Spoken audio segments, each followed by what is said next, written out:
घुटनों में भरी हवा, जोड़ों में दर्द बढ़ा, धब्बे जो हो दांतों में तो समझो फ्लोरोसिस है हुआ, धब्बे जो हो दांतों में तो समझो फ्लोरोसिस है हुआ।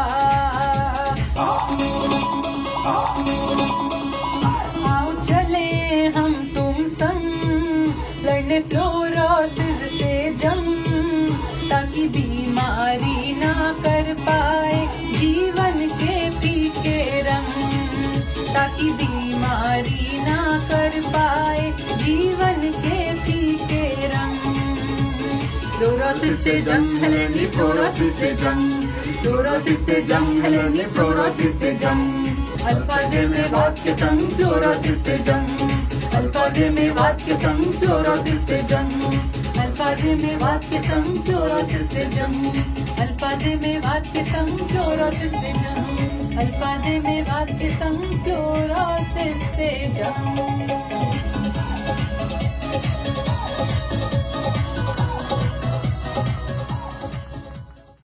अस्सलाम वालेकुम श्रोताओं, स्वागत है सभी का रेडियो अल्फाज़े मेवात की नई रेडियो सीरीज फ्लोरोसिस से जंग। यह रेडियो सीरीज आपको बताएगा कि फ्लोरोसिस क्या है, ये बीमारी कैसे हो जाती है और इसका इलाज कैसे होता है।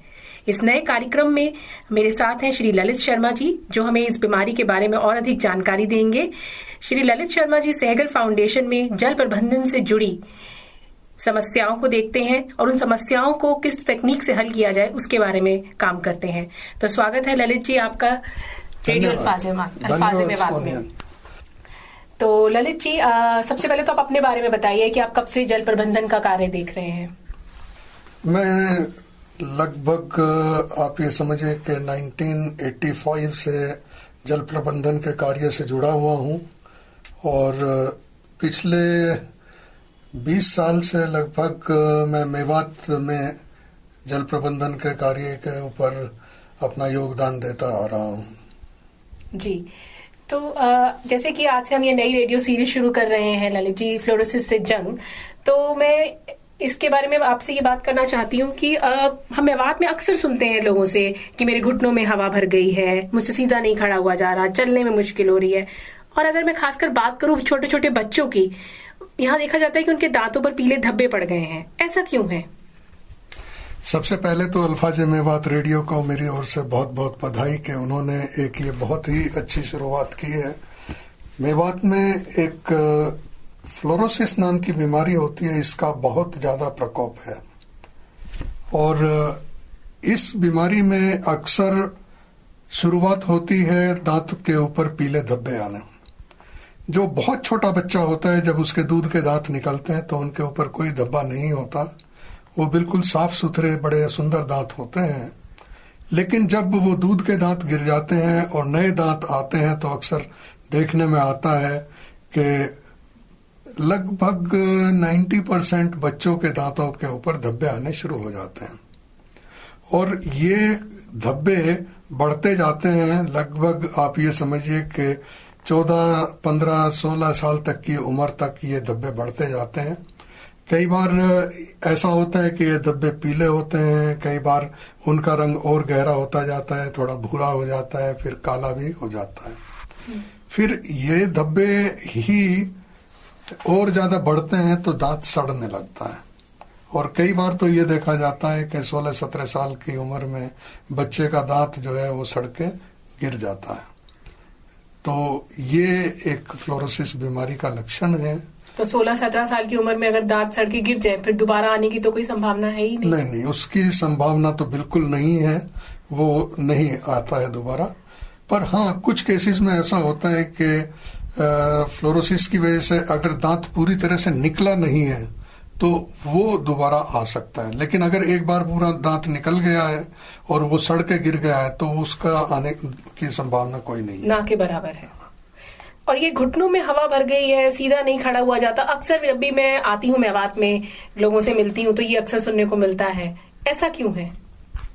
देखिए, ये हमें समझने की आवश्यकता है कि ये फ्लोरोसिस होता क्यों है। ये दांत के ऊपर जो धब्बे आ रहे हैं ये फ्लोरोसिस बीमारी के लक्षण हैं।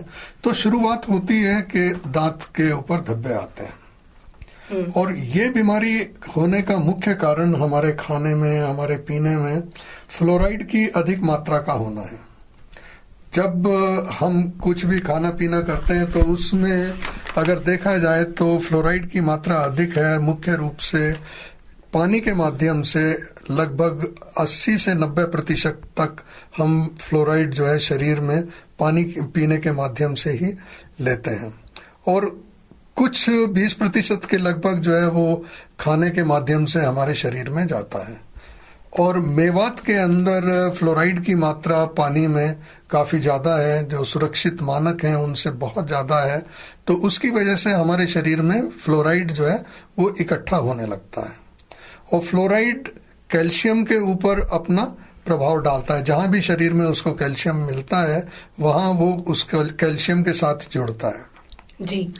शुरुआत में ये कैल्शियम, क्योंकि दांतों में जब तक इनेमल पूरा बना नहीं होता है तो कैल्शियम एक्सपोज मिलता है, तो दांतों के ऊपर इसके दाग धब्बे होते हैं। तो ये जो है बचपन में शुरू हो जाता है। उसके बाद ये कैल्शियम जब हमारे खून के अंदर जाता है और खून के माध्यम से फिर हमारी मांसपेशियों तक पहुंचता है, तो मांसपेशियों के अंदर जो कैल्शियम है वो उसके साथ रिएक्ट करके मांसपेशियों में जकड़न पैदा करता है।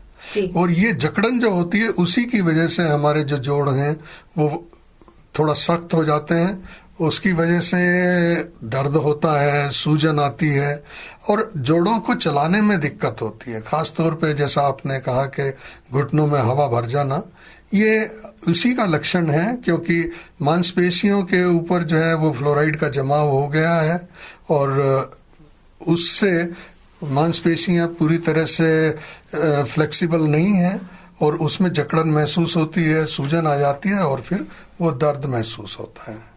इसके बाद भी अगर फ्लोराइड का हम सेवन कर रहे हैं पीने के पानी के माध्यम से, तो फ्लोराइड की मात्रा और बढ़ती जा रही है, तो फिर इसका असर हमारी हड्डियों के ऊपर पड़ता है।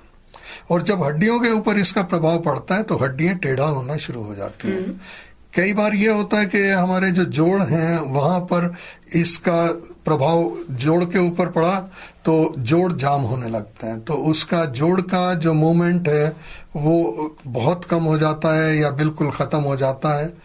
और कई बार हड्डी जो है अनपेक्षित रूप से जो है बढ़ने लगती है, टेढ़ी हो जाती है। तो ये सारे जो हैं ये फ्लोराइड की वजह से ही होता है। जी।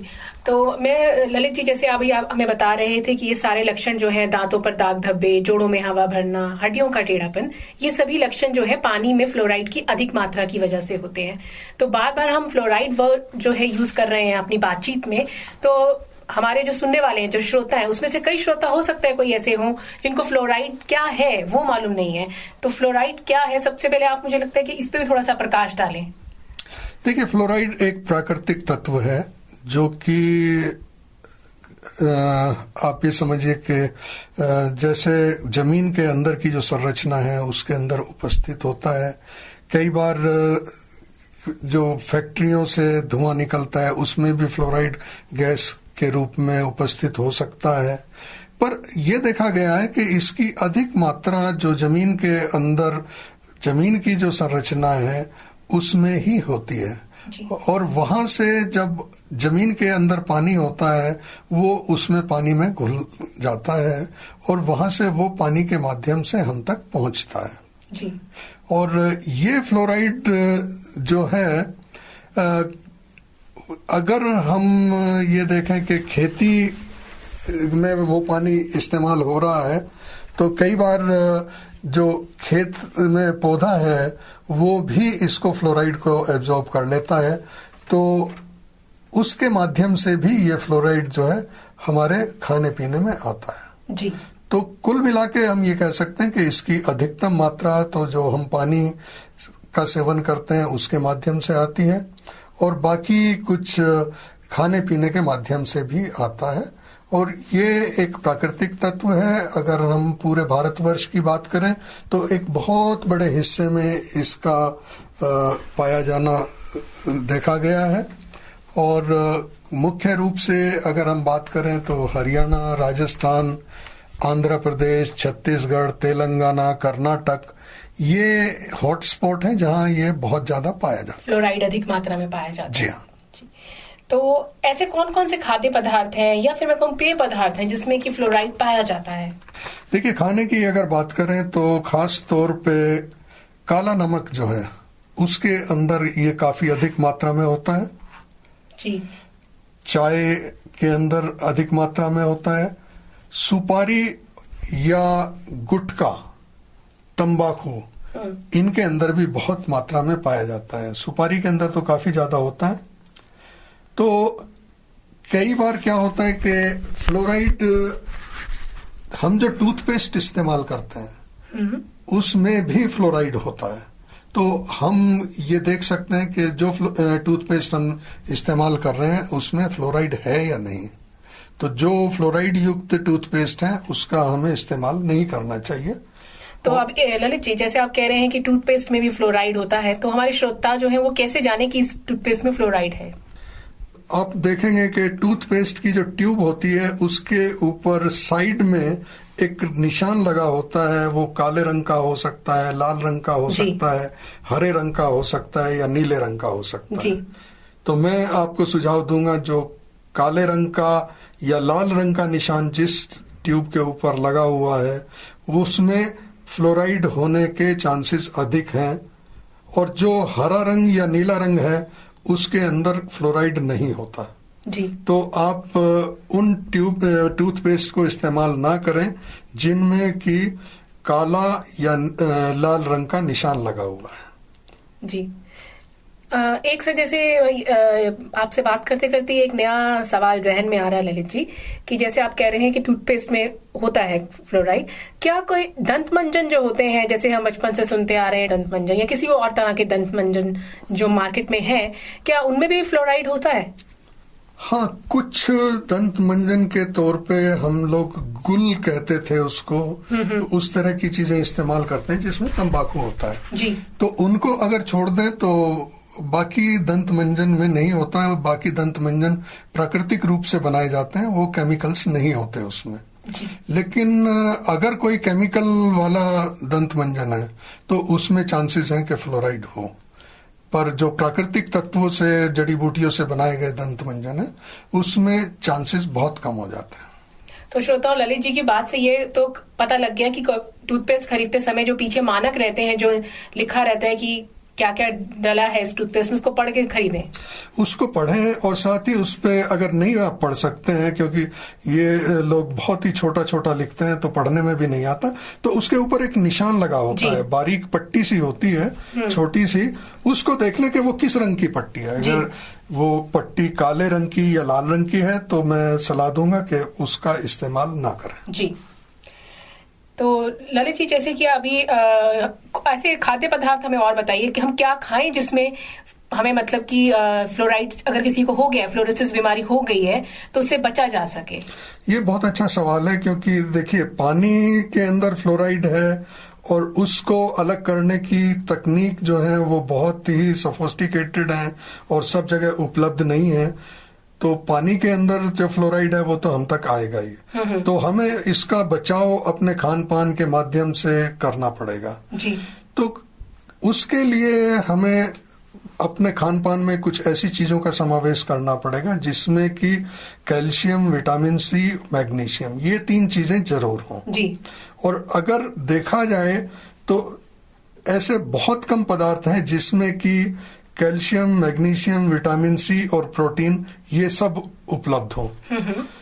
कुछ में कुछ एक चीज मिलती है, कुछ में 2 चीज मिलती है, पर सब चीजें नहीं मिलती। पर फिर भी अगर कैल्शियम और मैग्नीशियम के नजरिए से देखा जाए तो दूध, दही, पनीर ऐसी चीजें हैं कि उनका आप इस्तेमाल करें तो कैल्शियम, मैग्नीशियम और प्रोटीन मिल जाएगा।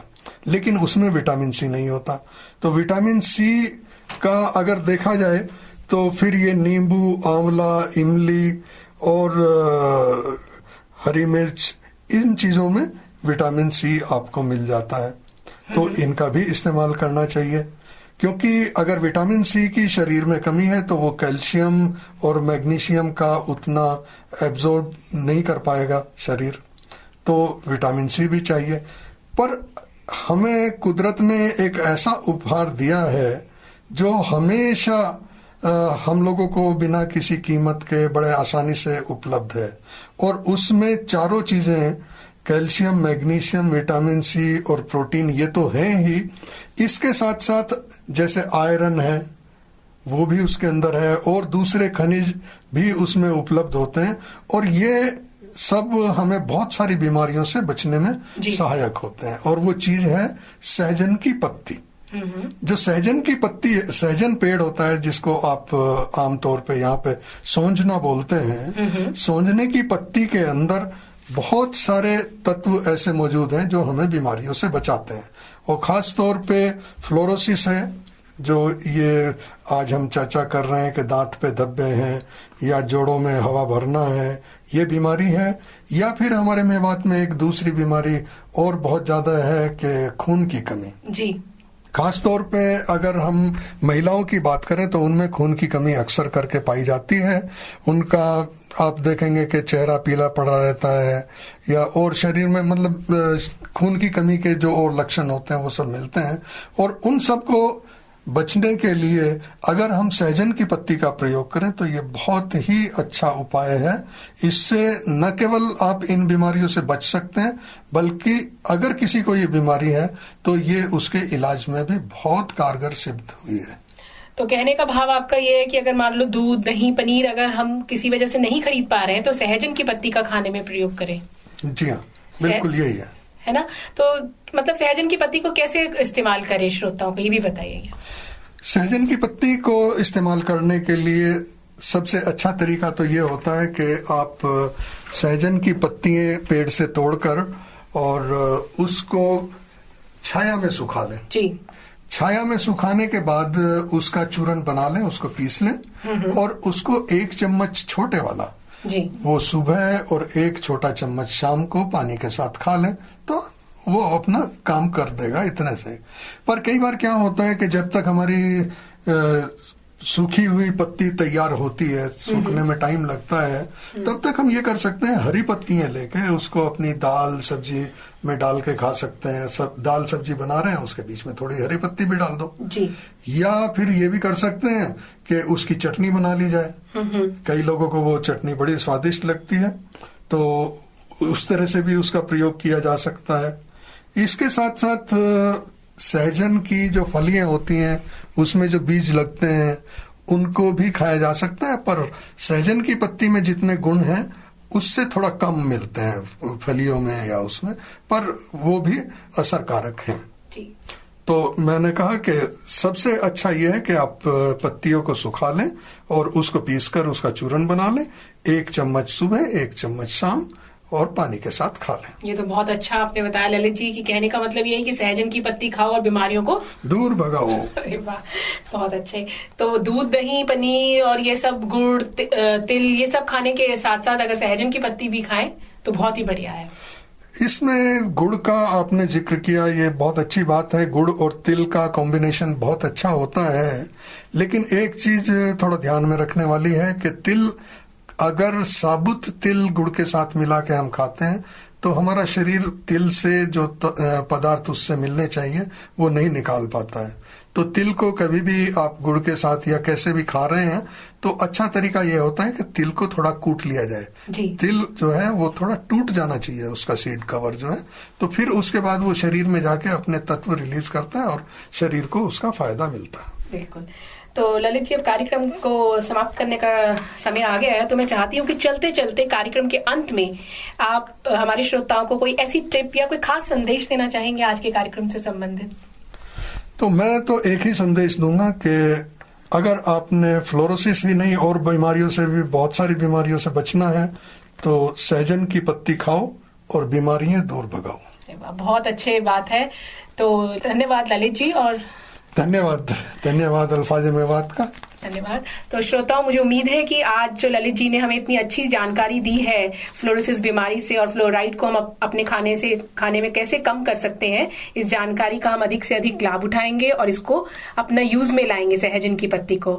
तो अब कार्यक्रम को अंत करने का समय आ गया है, तो मिलते हैं अगले सप्ताह इसी समय फ्लोरोसिस से जंग कार्यक्रम में। धन्यवाद। नमस्कार।